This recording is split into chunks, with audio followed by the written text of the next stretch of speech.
자, 우리 함께 오늘 말씀 보시겠습니다. 사사기 6장 25절에서 40절입니다.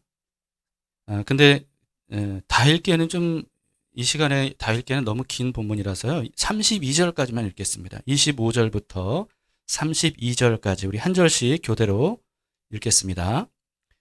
그날 밤에 여호와께서 기드온에게 이르시되 내 아버지에게 있는 수소 곧 7년 된 둘째 수소를 끌고 오고 내 아버지에게 있는 바알의 제단을 헐며 그 곁에 아세라상을 찍고 또 이 산성 꼭대기에 내 하나님 여호와를 위하여 규례대로 한 제단을 쌓고 그 둘째 수소를 잡아 네가 찍은 아세라 나무로 번제를 드릴지니라 하시니라. 이에 기드온이 종 10사람을 데리고 여호와께서 그에게 말씀하신 대로 행하되 그의 아버지의 가문과 그 성읍 사람들을 두려워하므로 이 일을 감히 낮에 행하지 못하고 밤에 행하니라. 그 성읍 사람들이 아침에 일찍이 일어나 본즉 바알의 제단이 파괴되었는 그 곁에 아세라가 찢겼고 새로 쌓은 제단 위에 그 둘째 수소를 드렸는지라. 서로 물어 이르되 이것이 누구의 소행인가 하고 그들이 캐어 물은 후에 이르되 요아스의 아들 기드온이 이 일을 행하였도다 하고 성읍 사람들이 요아스에게 이르되 내 아들을 끌어내라. 그는 당연히 죽을지니 이는 바알의 제단을 파괴하고 그 곁에 아세라를 찍었음이니라 하니 요아스가 자기를 둘러선 모든 자에게 이르되 너희가 바알을 위하여 다투느냐 너희가 바알을 구원하겠느냐 그를 위하여 다투는 자는 아침까지 죽임을 당하리라. 바알이 과연 신일진데 그의 제단을 파괴하였은즉 그가 자신을 위해 다툴 것이니라 하니라. 그날에 기드온을 여룻바알이라 불렀으니 이는 그가 바알의 제단을 파괴하였으므로 바알이 그와 더불어 다툴 것이라 함이었더라.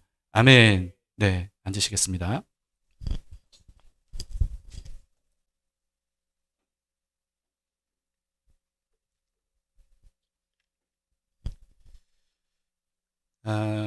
영적 무교절을 지켜야 된다고 제가 오늘 은혜를 통해서 말씀드린 것을 기억하시는지 모르겠습니다. 영적 무교절, 누룩을 완전히 제거한 일주일간의 절기죠. 6월절로 구원을 받은 사람들이 죄로 상징되는 이 누룩이 없는 일주일간을 지내야 된다라고 하는 것은 우리의 구원받은 이후의 삶이 죄와는 상관없는 삶을 살아야 된다라고 하는 것입니다.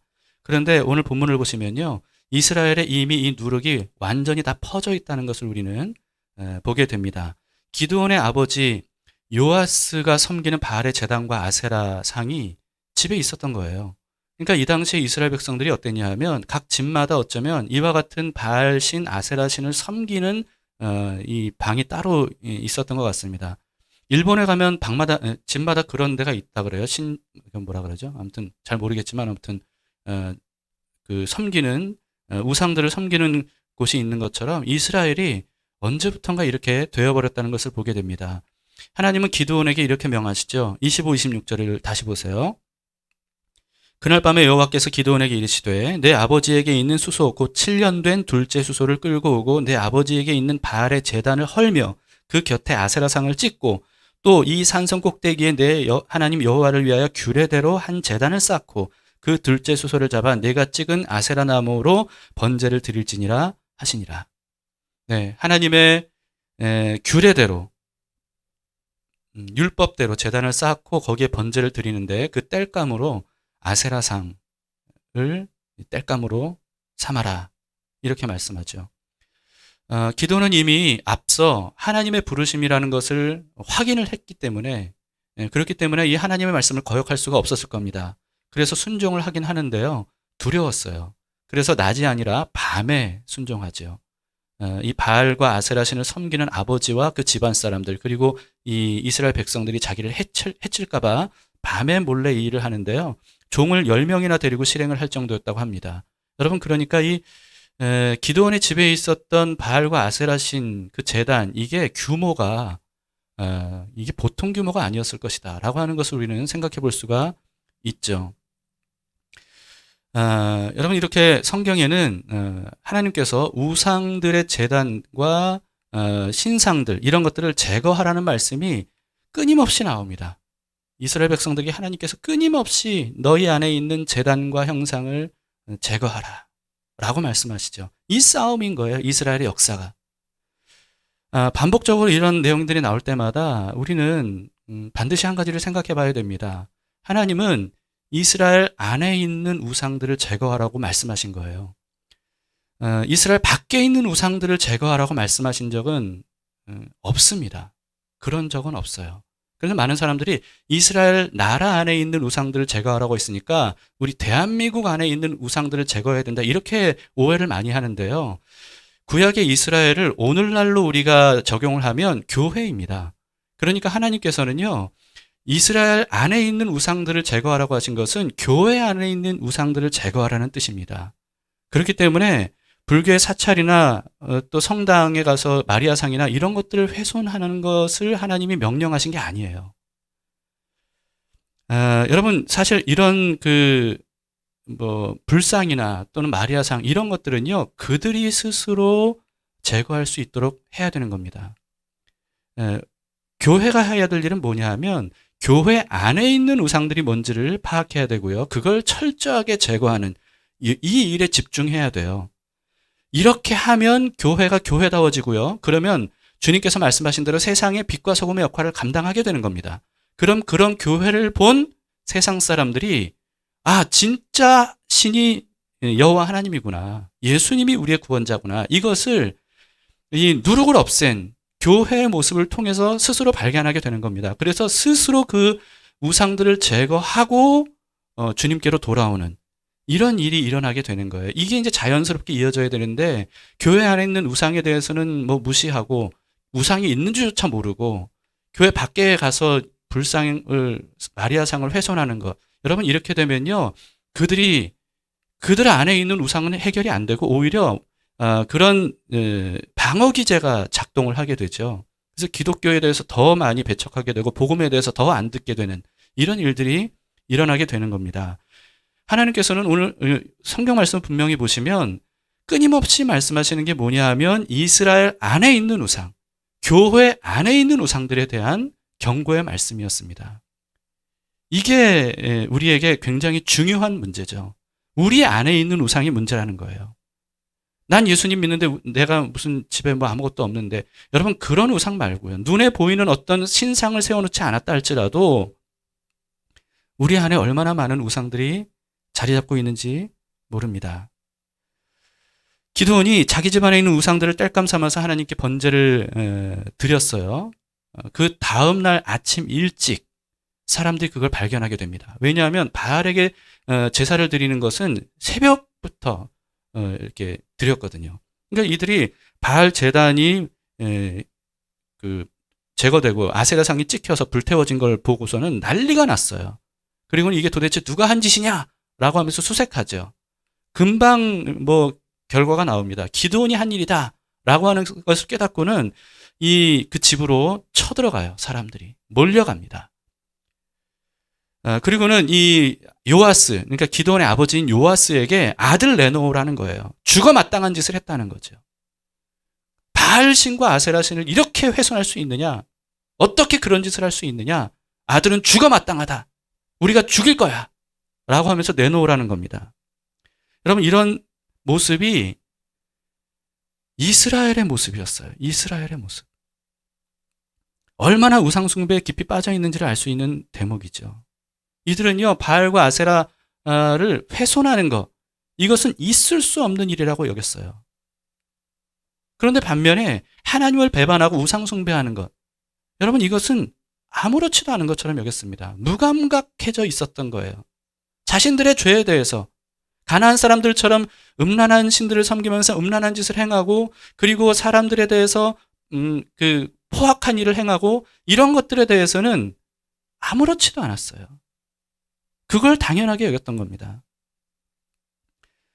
안타깝게도 이 사사기의 이와 같은 시대 배경은요, 오늘날도 별로 다르지 않습니다. 오늘날 교회 안에 이와 같은 일들이 얼마나 많이 일어나는지 모릅니다. 바알신, 아세라신 이게 어디 있느냐 생각할지 모르지만 우리 안의 내부를 한번 살펴보세요. 우리 안에 얼마나 많은 신들이 있는지. 교회 다녀도 하나님을 섬기는 게 아니라 돈을 섬기는 기독교인들, 자기의 건강을 우상으로 생각하는 기독교인들, 가족을 우상으로 여기는 사람들, 자신의 인생의 성공을 목적으로 삼고 교회에 나오는 사람들, 이런 사람들이 굉장히 많이 있습니다.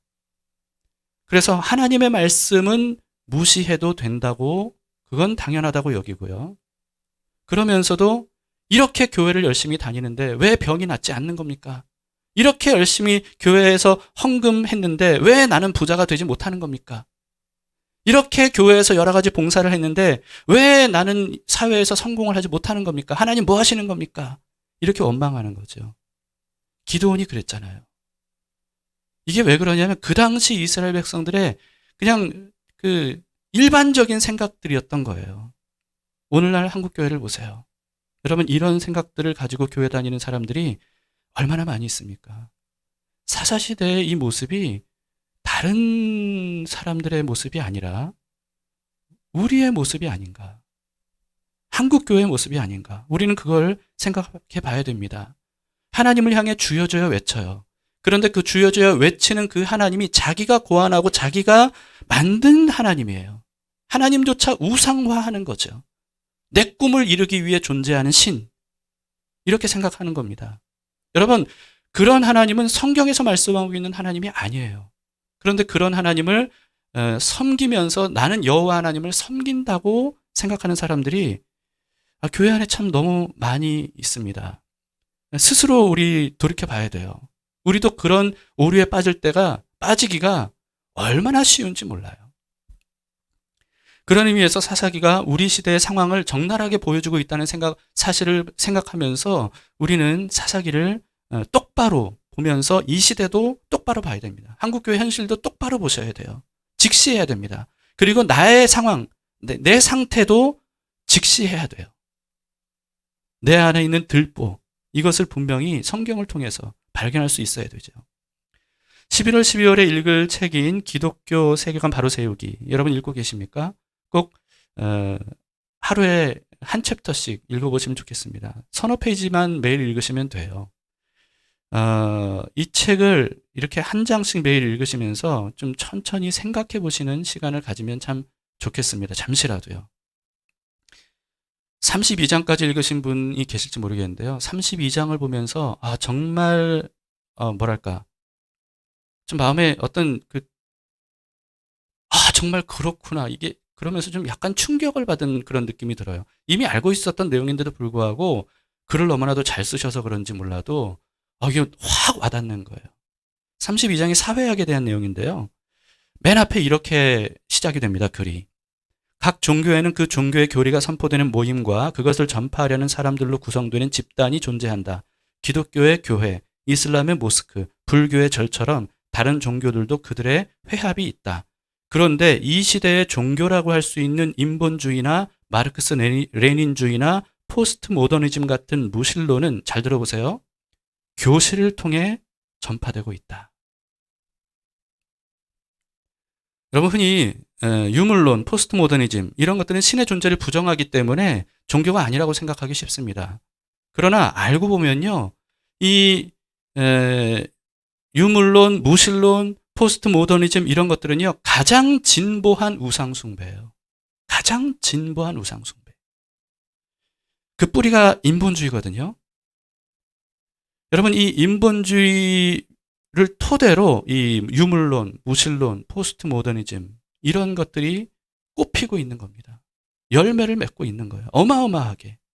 기독교인들조차 이 인본주의에 대한 생각이 희미해요. 여러분들은 어떠십니까? 인본주의 하면 거기에 대해서 별 거부감이 없어요. 인본주의 좋은 거 아닌가? 사람을 중요하게 여기자는 건데. 여러분, 근데 인본주의가 뭐냐 하면요, 사람 위에 아무것도 없다는 사상이에요. 사람 위에 아무것도 없다. 신 없다. 사람이 가장 위다. 라고 하는 사상입니다. 그게 바로 사사기의 사상이죠. 왕이 없었기 때문에 자기 소견에 옳은 대로 행했던 시대가 사사기고, 그렇기 때문에 그 혼란스러웠던 지옥 같은 시대를 살게 됐던 거 아닙니까? 여러분, 그런데 오늘날 인본주의, 유물론, 무신론 이런 것들을 어디서 가르치고 있다고요?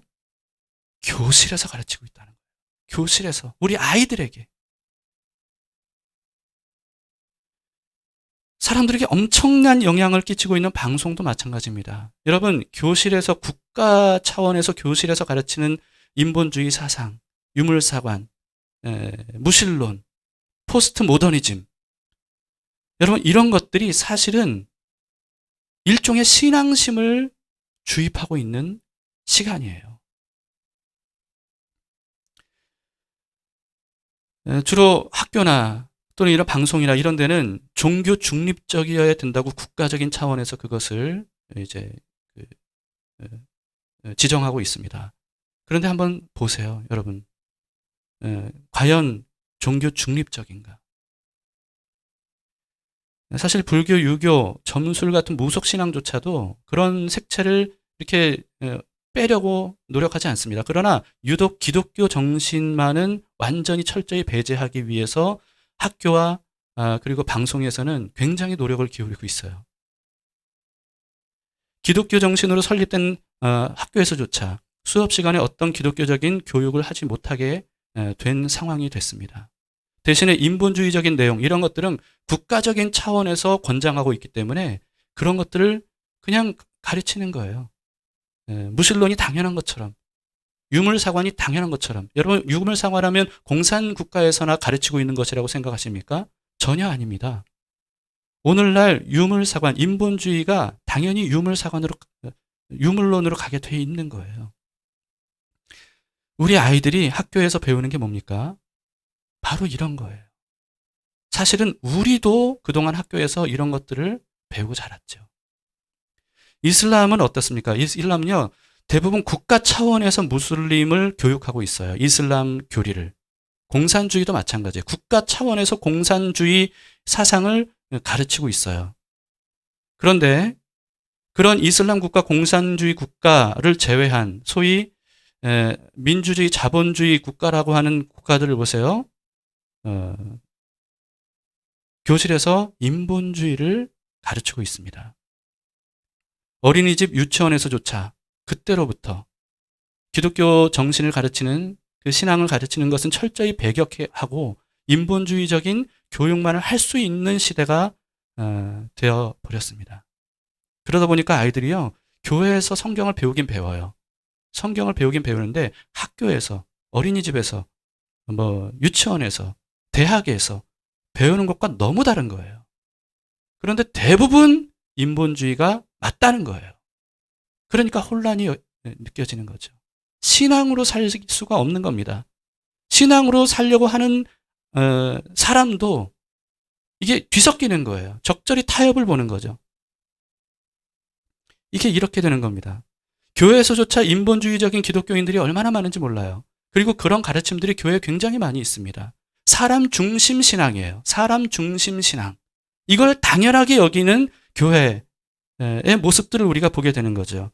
가정에서 신앙교육이 그래서 굉장히 절실한데, 그런데 문제는 부모조차 이 인본주의가 뭔지, 그리고 기독교 신앙이 과연 어떤 것인지, 성경에서 말씀하고 있는 하나님이 어떤 하나님인지를 잘 모릅니다.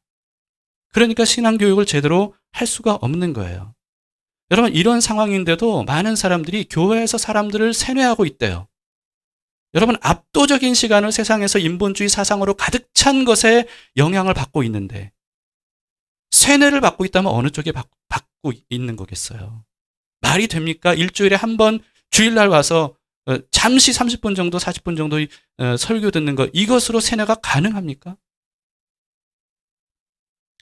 우리는 압도적으로 많은 시간을 인본주의 사상을 가르치는 이 세상에서 살고 있다는 것을 기억하셔야 돼요. 정신을 바짝 차려야 됩니다. 기드온 시대에는요, 하나님의 백성들이 이스라엘 집안에 바알과 아세라 모시는 거, 이게 문제라고 생각하지 않았어요. 당연하다고 생각했어요. 오히려 바알과 아세라가 없는 것, 그걸 섬기지 않는 것, 이것을 당연하지 않다고 생각했어요. 바알과 아세라 상을 찍는 거, 없애는 거, 불태우는 거, 있을 수 없는 일이라고 생각했습니다. 그런 일을 하는 사람은 죽여야 된다고 생각할 정도였어요. 오늘날의 기독교인들이 돈과 성공, 자아실현 이런 것들을 인생의 목적으로 삼고 그걸 당연하게 여기면 안 됩니다. 하나님이 안 계신 것처럼 일상생활하는 것, 그냥 신앙생활은 교회 왔을 때 잠깐 그때만 하는 것이라고 생각하면 그걸 당연하다고 여기면 안 됩니다. 그러면 무신론자, 인본주의자와 다를 바가 없는 거예요. 여러분 이사야 5장 20절에 이렇게 경고하셨습니다. 악을 선하다 하며 선을 악하다 하며 흑암으로 광명을 삼으며 광명으로 흑암을 삼으며 쓴 것으로 단 것을 참으며 단 것으로 쓴 것을 참는 자들은 화 있을 것이라고 말씀하셨어요. 누구에게 말씀하신 겁니까? 하나님이 선택하신 민족인 이스라엘에게 하신 말씀이세요. 오늘날은 교회를 향해 하신 말씀인 겁니다. 하나님이 기드온을 통해서 이스라엘을 미디안의 압제로부터 구원해 주시겠다고 사사로 부르셨어요. 그런데 사사로 부르시면서 가장 먼저 하신 게 뭡니까? 우상을 제거하게 하신 거예요. 먼저 우상을 제거하게 하신 겁니다. 이게 바로 교회가 가장 먼저 해야 될 일입니다. 오늘 한국교회, 교회가, 기독교가 세상에게 어려움을 당하고 있는 것, 여러분, 다른 문제가 아니에요. 교회 밖에서 그 원인을 찾아서는 안 됩니다. 가장 먼저 교회 안에서 우리는 그 원인을 찾아야 됩니다. 교회 안에 우상들이 너무 많기 때문이에요. 우리 안에 우상이 너무 많기 때문입니다. 그런데 그게 문제시되지 않기 때문이에요. 문제라고 인식을 못하고 있는 겁니다. 우리 안에 우상을 버리고 하나님께 참된 예배를 드림으로써 신본주의를 회복하라라고 하는 것이 오늘 본문의 말씀입니다. 신본주의를 회복하라. 우리를 창조하신 창조주를 기억해야 우리가 창조주로부터 받는 복과 은혜를 누리면서 살 수가 있는 겁니다. 그런데 복과 은혜 그 끈을 끊어버린 채 우리가 잘 살려고 하니까 안 되는 거예요. 기드온을 죽이겠다고 몰려온 사람들은요, 그런 사람들을 기드온의 아버지인 요아스가 막아섭니다. 그리고는 그들에게 이렇게 말하죠. 31절입니다. 요아스가 자기를 둘러선 모든 자에게 이르되 너희가 바알을 위하여 다투느냐? 너희가 바알을 구원하겠느냐? 그를 위하여 다투는 자는 아침까지 죽임을 당하리라. 바알이 과연 신일진데 그의 제단을 파괴하였은즉 그가 자신을 위해 다툴 것이니라 하니라. 아들을 사랑하는 마음이 바알과 아세라를 숭배했던 이 요아스의 마음을 깨웠던 것처럼 보입니다. 이 요아스가 뭐라고 말한 겁니까? 바알과 아세라가 진짜 신이라면 내 아들 바알과 아세라가 직접 심판할 거니까 당신들은 상관하지 마시오 라고 하는 겁니다. 진짜 신이라면 내 아들 바알과 아세라가 심판할 거고 그러면 바알과 아세라 신이 진짜 신이라는 증거가 될 거다. 그러나 그렇지 않으면 바알과 아세라는 가짜 신이다 라고 말하는 겁니다. 이 말을 들은 사람들은 반박할 수 없었어요. 너무나 옳은 말이기 때문이죠. 그래서 그들은 돌아갈 수밖에 없었고요. 그때부터 기드온을 뭐라고 불렀냐면 여룻바알이라고 불렀다고 합니다. 32절 보세요. 그날에 기드온을 여룻바알이라 불렀으니 이는 그가 바알의 제단을 파괴하였으므로 바알이 그와 더불어 다툴 것이니라 함이었더라. 여룻바알이라는 뜻이 뭐냐 하면 바알과 싸우는 사람. 풀어서 얘기하자면 원래 뜻은 또 따로 있긴 하지만 여기서 본문에서 이 당시에 의미된 것은 바로 그겁니다. 바울과 싸우는 사람이에요.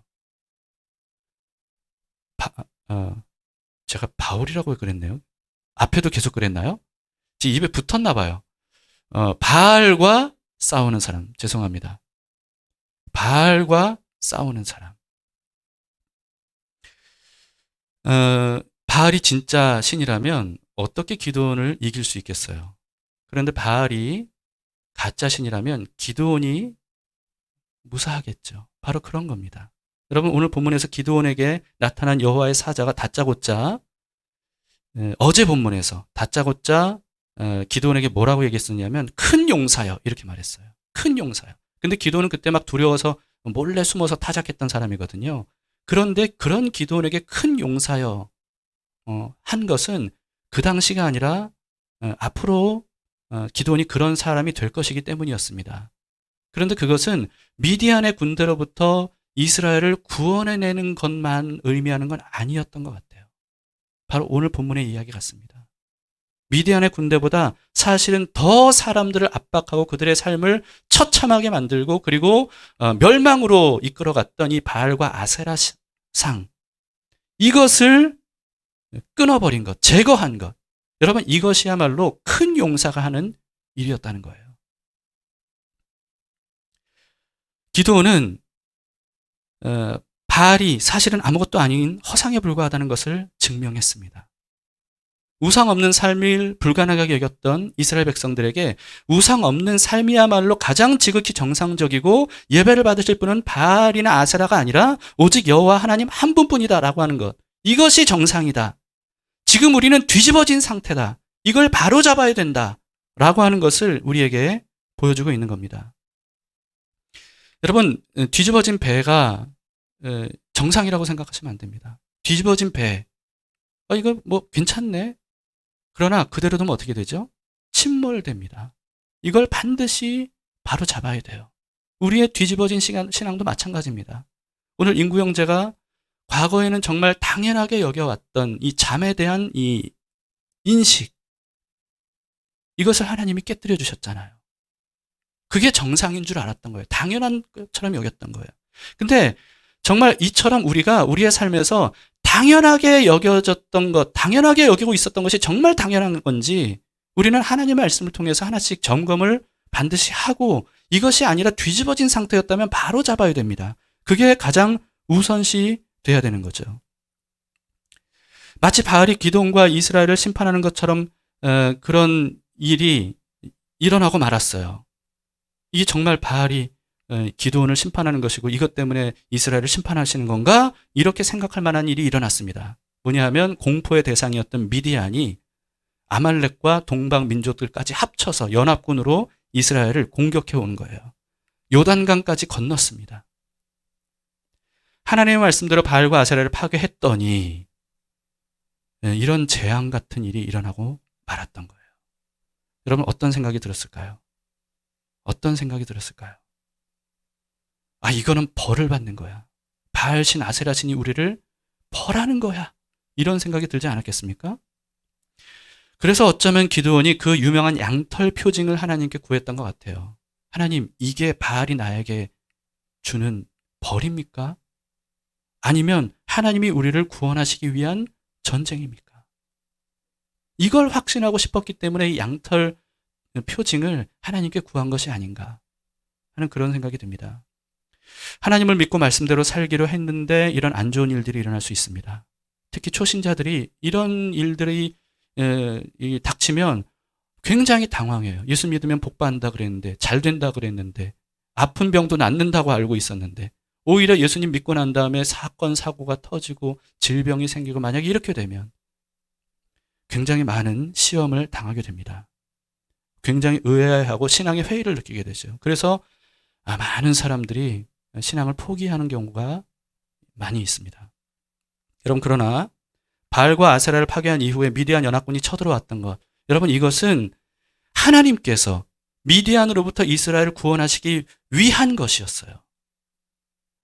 그들의 눈 앞에서 미디안 군대가 하나님에 의해서 완전히 파괴되고 그럼으로써 하나님께서 이스라엘을 구원해내시는 것을 보여주시기 위한 전쟁이었던 거예요. 예수님 믿은 이후에 오히려 많은 어려움들이 발생되는 것, 여러분, 이걸 두려워해서는 안 됩니다. 정말 마음에 결심을 하고 오늘부터 기도 생활 열심히 하고 말씀대로 살아야지 라고 했더니 여러 가지 어려운 일들이 생기는 거예요. 여러분, 이걸 두려워하지 말아야 돼요. 이건 당연한 일이에요.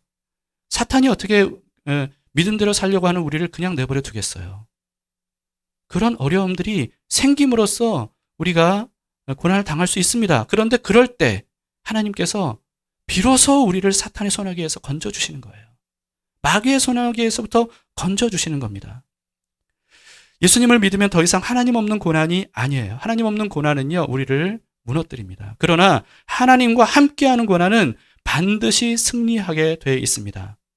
고난을 통해서 하나님은 하나님이 어떤 분인지를 우리에게 분명히 알게 해주셔요.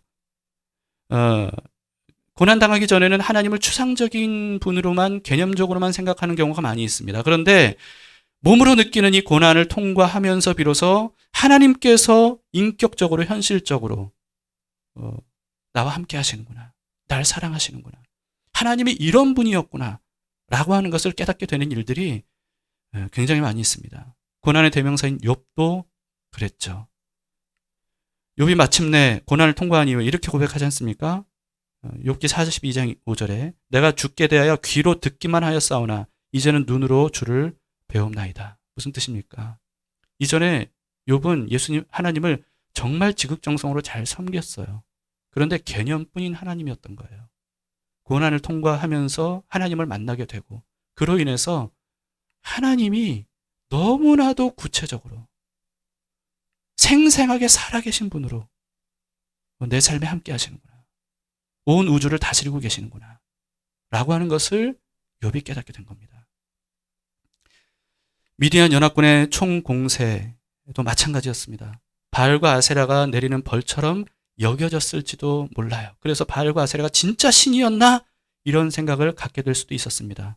그런데 하나님의 말씀대로 이 바알과 싸워 이긴 기드온이 미디안을 향해 담대히 나아갔을 때 하나님께서 이 미디안 군대로부터 완전히 이스라엘을 구원하시는 놀라운 역사를 이스라엘 백성들이 경험하게 하십니다. 미디안에게서 구원하시기 위한 전쟁이었던 거예요. 그로 인해서 진짜 신이 누구인지를 증명해 보이셨고요. 진짜 이스라엘을 구원할 신은 바알도 아니고 아세라도 아니고 오직 여호와 하나님 한 분밖에 없다라고 하는 사실을 증명해 보여주셨습니다. 여러분 이 전쟁이 어떻게 되는지는 이제 7장에서 우리가 보게 될 겁니다. 말씀을 마무리하겠습니다. 여러분 오늘 말씀을 통해서 하나님은요 오늘날에도 이 여룻발이 될 사람들을 찾으신다는 것을 우리는 귀담아 들었으면 좋겠습니다. 여룻발 어떤 사람이라고요? 바알과 싸우는 사람. 그를 통해서 우상이 아무것도 아님을 드러내는 사람. 하나님 없이 살아도 우상 없이는 살 수 없을 것처럼 여겨지는 이런 시대. 그게 뒤집어진 배처럼 당연하게 여겨지는 그런 시대에 우상 없이 사는 것이 사실은 그게 정상이고 하나님을 섬기는 삶이 가장 정상적일 뿐만 아니라 복된 삶이다 라고 하는 것을 삶으로 보여줄 수 있는 여룻발. 하나님은 이런 여룻발을 찾으십니다. 인본주의를 가득한 이 세상입니다.